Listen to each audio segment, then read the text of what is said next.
কিভাবে থ্যাঙ্কস দিব কিছু বুঝতে পারছি না। তুমি আমাকে ওই বুদ্ধিটা না দিলে তোমার চাকরিটাই হতো না। তার মানে তো চাকরি হয়ে গেছে? হ্যাঁ আপু, পেয়ে গেছি। আর সেটা শুধু তোমার জন্যই। তুমি আমাকে ওই বুদ্ধিগুলো শিখিয়ে না দিলে আমি তো ওখানে বসে কিছুই পারতাম না। আর আমার তো জানাই ছিল না যে এরকম প্রশ্ন করতে পারে। যেই কোম্পানিতে ইন্টারভিউ দিতে যাচ্ছে সেটা কিসের কোম্পানি? আপু ওটা একটা কনস্ট্রাকশন কোম্পানি, সিটি কনস্ট্রাকশন।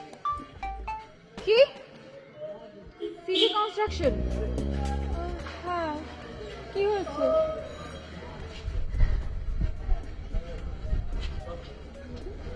না না, কিছু না।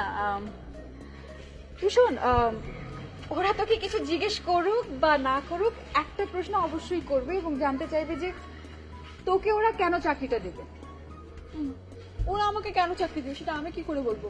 আরে তুই যেভাবে ভাবছিস ব্যাপারটা একদম তেমন না। এখানে গ্রুপিং কিংবা লবিং কিছুই হয় না, এই কোম্পানিতে তো হয়ই না। তারা আসলে প্রশ্নটা করবে বিচার করার জন্য যে কিনা চাকরি প্রার্থী সে কতখানি যোগ্য, জাস্ট একটু ভরকে দেওয়া, তারপরে দেখা যে সে কতখানি স্মার্টলি ব্যাপারটা হ্যান্ডেল করছে।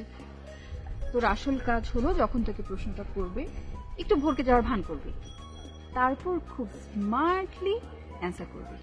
ব্যাস। এ কি ব্যাপার, তুই তো এখনই ঘাবড়ে গেলি।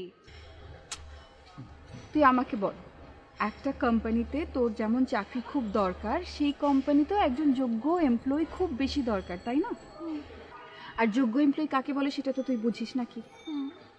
যে মানুষটা প্রয়োজনীয় কাজটা সবচেয়ে ভালোভাবে করতে পারে এবং সবচেয়ে দক্ষতার সাথে করতে পারে, সেই যোগ্য এমপ্লয়ি। আর এই কথাগুলো তুই তোর মতো করে গুছিয়ে বলে ফেলবি, ব্যাস।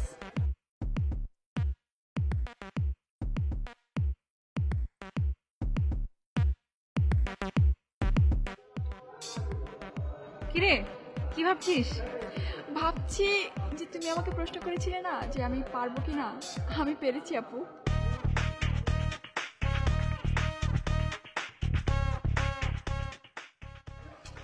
সেটা না হয় বললাম, কিন্তু তুমি ওই অফিস সম্পর্কে এত কিছু জানো কি করে?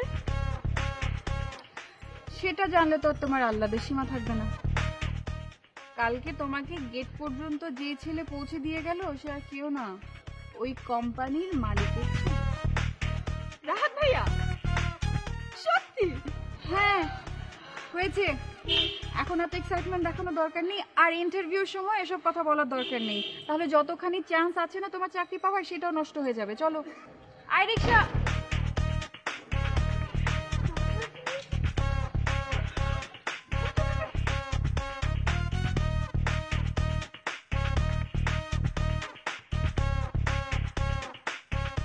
তুমি জানো না আপু, আমি এত খুশি হয়েছি।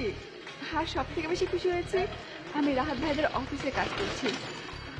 আমি তো প্রথম দেখার পরে আই জাস্ট লাভ হিম।